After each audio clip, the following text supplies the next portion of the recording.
नमस्कार मित्रों। आज हम वाचन करेंगे एक कविता का जिसका नाम है मोचीराम। सुदामा पांडे की यह कविता उनके संकलन संसद से सड़क तक में संकलित है, जिसका प्रकाशन वर्ष है 1972 ईस्वी।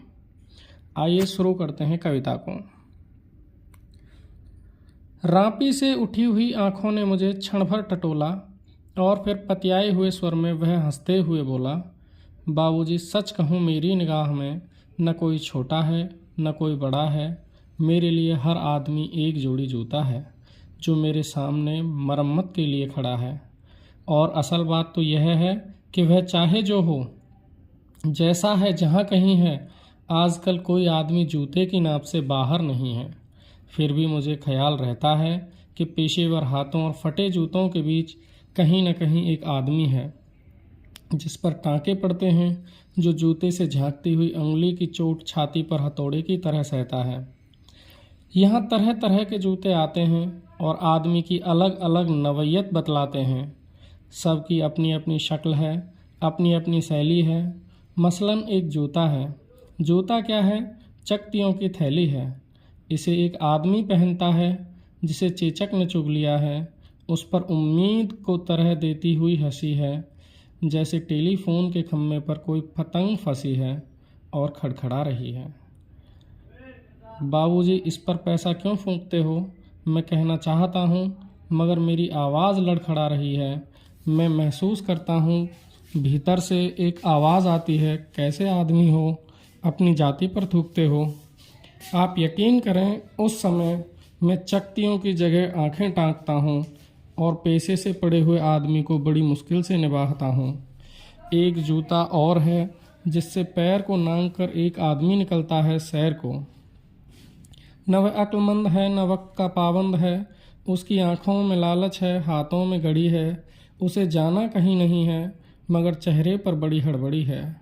वह कोई बनिया है या बिसाती है, मगर रोब ऐसा कि हिटलर का नाती है। इसे बांधो, उसे काटो, यहाँ ठोको, वहाँ पीटो, घिस्सा दो, ऐसा चमकाओ, जूते को आईना बनाओ। ओह बड़ी गर्मी है। रूमाल से हवा करता है, मौसम के नाम पर बिसूरता है। सड़क पर आतियों जातियों को वानर की तरह घूरता है। गरज यह है कि घंटे भर खटवाता है, मगर नामा देते वक्त साफ नट जाता है। शरीफों को लूटते हो वह गुर्राता है और कुछ सिक्के फेंक कर आगे बढ़ जाता है। अचानक चिपक कर सड़क से उछलता है और पटरी पर चढ़ जाता है। चोट जब पैसे पर पड़ती है तो कहीं न कहीं एक चोर कील दबी रह जाती है, जो मौका पाकर उभरती है और अंगुली में गड़ती है। मगर इसका मतलब यह नहीं कि मुझे कोई गलतफहमी है। मुझे हर वक्त यह ख्याल रहता है कि जूते और पैसे के बीच कहीं न कहीं एक अदद आदमी है जिस पर टाँके पड़ते हैं, जो जूते से झांकती हुई उंगली की चोट छाती पर हथौड़े की तरह सहता है। और बाबूजी असल बात तो यह है कि जिंदा रहने के पीछे अगर सही तर्क नहीं है तो रामनामी बेचकर या रंडियों की दलाली करके रोज़ी कमाने में कोई फ़र्क नहीं है। और यही वह जगह है जहां हर आदमी अपने पेशे से छूटकर भीड़ का टमकता हुआ हिस्सा बन जाता है। सभी लोगों की तरह भाषा उसे काटती है, मौसम सताता है। अब आप इस बसंत को ही लो। यह दिन को तांत की तरह तानता है। पेड़ों पर लाल लाल पत्तों के हजारों सुख तल्ले धूप में सींचने के लिए लटकाता है। सच कहता हूँ, उस समय रापी की मूठ को हाथ में संभालना मुश्किल हो जाता है। आँख कहीं जाती है, हाथ कहीं जाता है।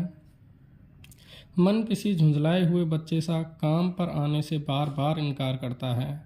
लगता है कि चमड़े की शराफत के पीछे कोई जंगल है जो आदमी पर पेड़ से वार करता है।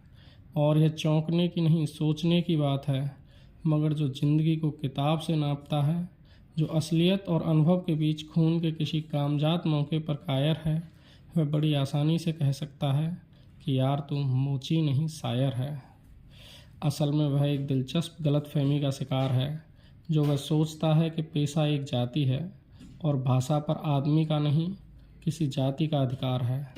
जबकि असलियत यह है कि आग सबको जलाती है, सच्चाई सबसे होकर गुजरती है। कुछ हैं जिन्हें शब्द मिल चुके हैं, कुछ हैं जो अक्षरों के आगे अंधे हैं। वे हर अन्याय को चुपचाप सहते हैं और पेट की आग से डरते हैं, जबकि मैं जानता हूँ कि इनकार से भरी हुई एक चीख और एक समझदार चुप दोनों का मतलब एक है। भविष्य गढ़ने में चुप और चीख अपनी अपनी जगह एक ही किस्म से अपना अपना फ़र्ज अदा करते हैं। धन्यवाद। कविता यहीं समाप्त होती है। आशा करता हूँ आपको पसंद आई होगी।